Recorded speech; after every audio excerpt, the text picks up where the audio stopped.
Bab 2. Yudas dan komplotannya. Yudas tidak menyangka bahwa pengkhianatannya akan berakibat begitu fatal. Ia sangat menginginkan upah yang dijanjikan dan berharap menyenangkan kaum Farisi dengan menyerahkan Yesus ke dalam tangan mereka. Tetapi ia tidak pernah memperhitungkan bahwa masalahnya akan menjadi sedemikian jauh, ataupun memikirkan bahwa para musuh gurunya akan mengajukannya ke pengadilan dan menyalibkannya. Pikirannya dikuasai oleh ketamakan semata. Beberapa dari kaum Farisi dan kaum Saduki yang cerdik, dengan siapa ia telah membina hubungan, terus-menerus mendesak dengan bujuk rayu agar ia mengkhianati gurunya. Yudas telah muak menjalani hidup sebagai rasul, berkeliling, penat, letih dan dianiaya. Selama beberapa bulan terakhir ia terus-menerus mencuri dari derma yang dipercayakan dalam tanggung jawabnya. Kerakusannya, kedongkolan hatinya atas biaya besar yang diboroskan oleh Magdalena saat ia menuangkan minyak narwastu yang mahal ke atas kaki Tuhan kita, telah mendorongnya untuk melakukan kejahatan terbesar.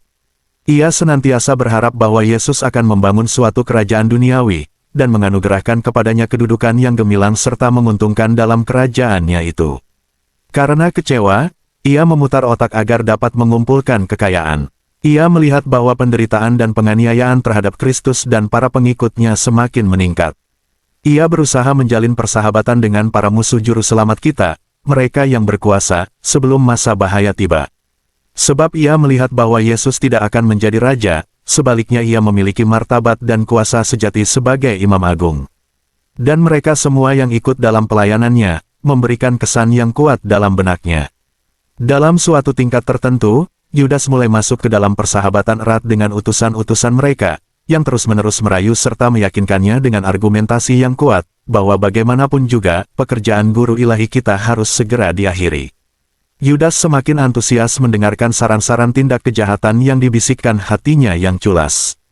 Ia tidak melakukan apapun selama beberapa hari terakhir, selain dari mondar-mandir guna membujuk imam-imam kepala menyetujui perjanjian.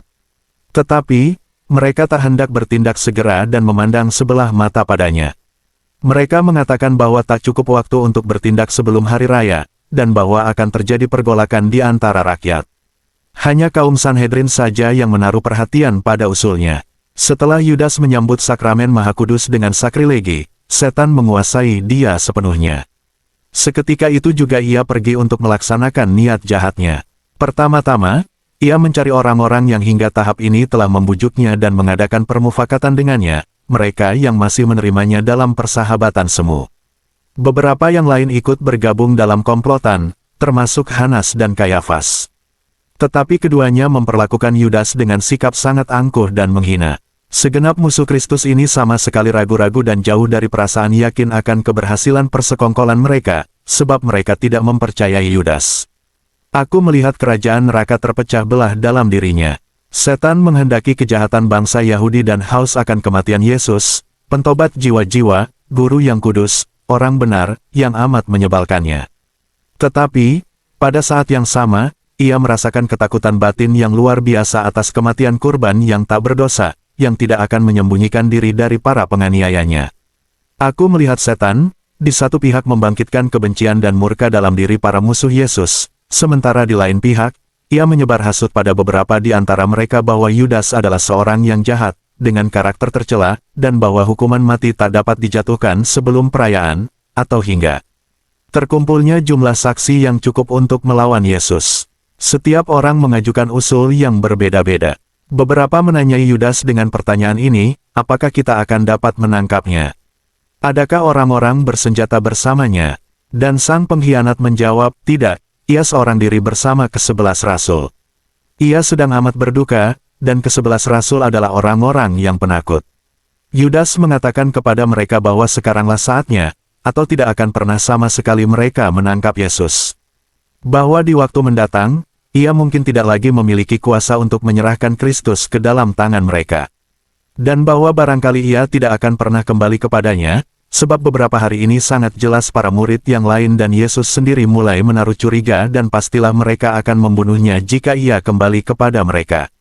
Begitu juga, ia mengatakan kepada mereka bahwa apabila mereka tidak segera menangkap Yesus, ia akan meloloskan diri, dan kembali dengan bala tentara dari para pengikutnya, dan mengangkat diri sebagai raja. Ancaman-ancaman Yudas ini cukup berhasil. Usulnya disetujui dan ia menerima upah pengkhianatannya, 30 keping uang perak. Kepingan-kepingan uang ini berbentuk persegi 4, dengan lubang-lubang di sisi-sisinya, diikat menjadi satu menggunakan cincin-cincin dalam suatu ikatan serupa rantai, sungguh mengesankan. Yudas sadar betul bahwa mereka meremehkan dan tidak percaya padanya. Tutur kata dan bahasa tubuh mereka mengungkapkan isi hati mereka yang sebenarnya. Harga dirinya mengatakan agar ia mengembalikan uang yang diterimanya, sebagai persembahan bagi Bait Allah, guna meyakinkan mereka bahwa tujuannya adalah adil dan benar tanpa pamrih. Tetapi mereka menolak usulnya, sebab harga darah tak dapat dipersembahkan di Bait Allah. Yudas melihat betapa mereka telah menghina dia begitu rupa dan amarahnya pun semakin menjadi-jadi. Ia tidak mengira akan menuai buah-buah pahit dari pengkhianatannya bahkan sebelum pengkhianatan itu terlaksana. Tetapi ia telah melangkah demikian jauh dengan orang-orang ini hingga ia ada dalam kuasa mereka, tak mungkin lagi melepaskan diri. Mereka mengawasinya dengan seksama, dan tidak mengizinkannya pergi dari hadapan mereka, sebelum ia menunjukkan secara jelas langkah-langkah apa yang harus dilakukan guna menangkap Yesus.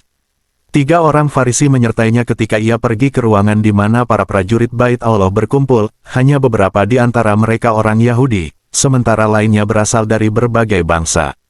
Ketika segala sesuatu telah ditetapkan, dan jumlah prajurit yang diperlukan terpenuhi, Yudas bergegas, pertama-tama ke ruang perjamuan, dengan disertai seorang hamba orang Farisi, guna mengetahui dengan pasti apakah Yesus telah pergi. Sebab mereka akan dapat menangkapnya di sana tanpa kesulitan, jika mereka telah terlebih dahulu mengunci pintu-pintunya. Ia setuju mengirimkan seorang pesuruh kepada mereka untuk menyampaikan informasi yang dibutuhkan. Selang beberapa waktu sebelumnya, ketika Yudas telah menerima upah pengkhianatannya, seorang Farisi pergi keluar dan menyuruh 7 hamba untuk mengambil kayu yang akan dipergunakan untuk mempersiapkan salib bagi juru selamat kita, seandainya ia berhasil dihadapkan ke pengadilan, sebab keesokan harinya tak akan ada cukup waktu mengingat segera dimulainya perayaan Paskah. Mereka mendapatkan kayu ini dari suatu tempat sekitar 3/4 mil jauhnya, dekat sebuah tembok tinggi, di mana terdapat banyak balok-balok kayu lainnya milik Bait Allah. Mereka menyeretnya ke suatu lapangan yang terletak di belakang pengadilan Kayafas. Balok kayu utama salib berasal dari sebatang pohon yang dulunya tumbuh di lembah Yosafat, dekat sungai Kidron, dan yang, karena tumbang melintasi aliran sungai, biasa dipergunakan sebagai semacam jembatan. Ketika Nehemias menyembunyikan api suci dan bejana-bejana suci di kolam Betsaida, balok itu ditinggalkan di sana, bersama dengan balok-balok kayu lainnya, lalu kemudian dibawa pergi dan ditinggalkan di satu sisi.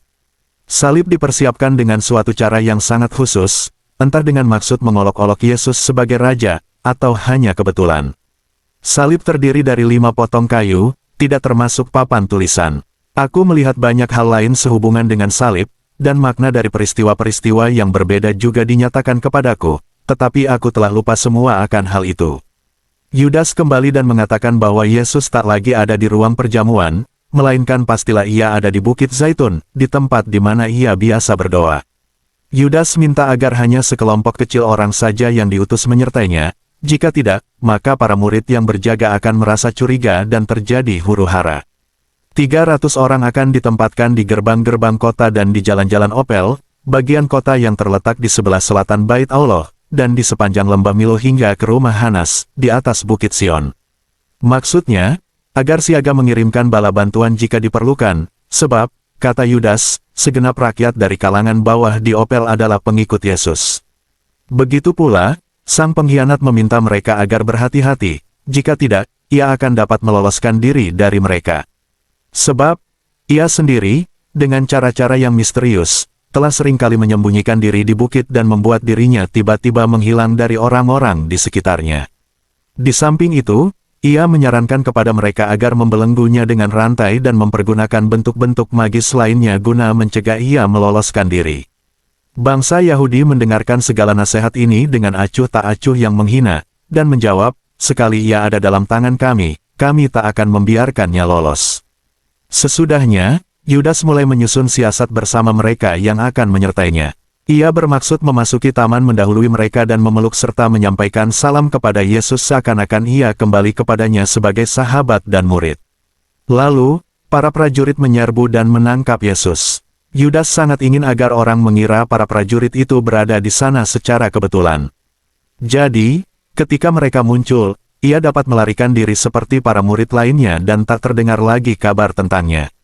Ia berpikiran bahwa mungkin suatu keributan akan terjadi, dan bahwa mungkin para rasul akan mempertahankan diri. Sementara itu Yesus berjalan lewat di tengah-tengah para musuhnya, seperti yang telah sering ia lakukan sebelumnya. Ia memikirkan kemungkinan-kemungkinan ini, teristimewa karena merasa harga dirinya dilecehkan oleh sikap bangsa Yahudi yang memandang hina dirinya. Tetapi ia tidak menyesal, sebab ia telah menyerahkan diri sepenuhnya pada setan. Merupakan kehendaknya juga bahwa para prajurit yang menyertainya tidak membawa rantai ataupun tali. Komplotannya berpura-pura menyetujui segala keinginannya, walau pada kenyataannya mereka memperlakukannya sebagai seorang pengkhianat yang tak pantas dipercayai, melainkan haruslah segera disingkirkan begitu ia telah melakukan apa yang mereka inginkan. Para prajurit menerima perintah untuk mengawas-awasi Yudas, mengamatinya dengan seksama dan tidak membiarkannya lolos sebelum Yesus tertangkap, sebab ia telah mendapatkan upahnya. Mereka takut kalau ia melarikan diri bersama uang itu dan Yesus lepas dari tangan mereka, atau kalau orang lain yang tertangkap, dan bukannya Yesus. Gerombolan yang dipilih untuk menyertai Yudas terdiri dari 20 orang prajurit yang dipilih dari penjaga Bait Allah dan dari kalangan militer yang ada di bawah perintah Hanas dan Kayafas. Mereka berpakaian amat mirip dengan prajurit Romawi, dengan morion seperti mereka, dan mengenakan tali pengikat yang tergantung di sekeliling paha mereka. Tetapi, jenggot mereka panjang, sementara para prajurit Romawi di Yerusalem hanya berjambang dan mencukur janggut dan kumis mereka. Mereka semua bersenjatakan pedang, sebagian di antaranya juga diperlengkapi dengan tombak, mereka membawa tongkat-tongkat dengan lentera dan suluh. Tetapi, ketika berangkat, mereka hanya menyalakan satu alat penerang saja. Pada mulanya direncanakan agar Yudas disertai oleh lebih banyak lagi pengawal. Tetapi Yudas minta pengertian mereka akan kenyataan bahwa jumlah yang demikian besar akan mudah menarik perhatian, sebab dari Bukit Zaitun orang dapat mengarahkan pandangan ke seluruh lembah. Oleh sebab itu, sebagian besar prajurit tinggal di Opel dan prajurit penjaga ditempatkan di setiap sudut kota guna melumpuhkan setiap usaha yang mungkin dilakukan untuk membebaskan Yesus. Yudas berangkat dengan 20 prajurit, tetapi dari jarak tertentu, ia diikuti lagi oleh 4 orang prajurit, yang hanyalah prajurit pembantu biasa, yang membawa tali temali dan rantai. Sesudah mereka ada 6 utusan dengan siapa Yudas berkomunikasi selama ini. Seorang di antaranya adalah seorang imam dan kepercayaan Hanas, orang kedua adalah anak buah Kayafas, orang ketiga dan keempat adalah kaum Farisi, dan kedua orang lainnya adalah dari kalangan Saduki dan Herodian. Keenam orang ini adalah kaki tangan Hanas dan Kayafas, bertindak dalam kapasitas sebagai mata-mata dan merupakan musuh-musuh Yesus yang paling keji. Para prajurit tetap bersikap bersahabat terhadap Yudas hingga mereka tiba di tempat di mana jalan memisahkan Taman Zaitun dari Taman Getsemani. Di sana mereka menolak membiarkan Yudas maju sendirian, dan sikap mereka pun berubah total. Mereka bertindak dengan penuh kekasaran dan kekerasan. Sumber, The Dolorous Passion of Our Lord Jesus Christ from the Meditations of Anne Catherine Emery. Diperkenankan mengutip menyebarluaskan artikel di atas dengan mencantumkan, diterjemahkan oleh Yesaya, www.indosel.net/Yesaya.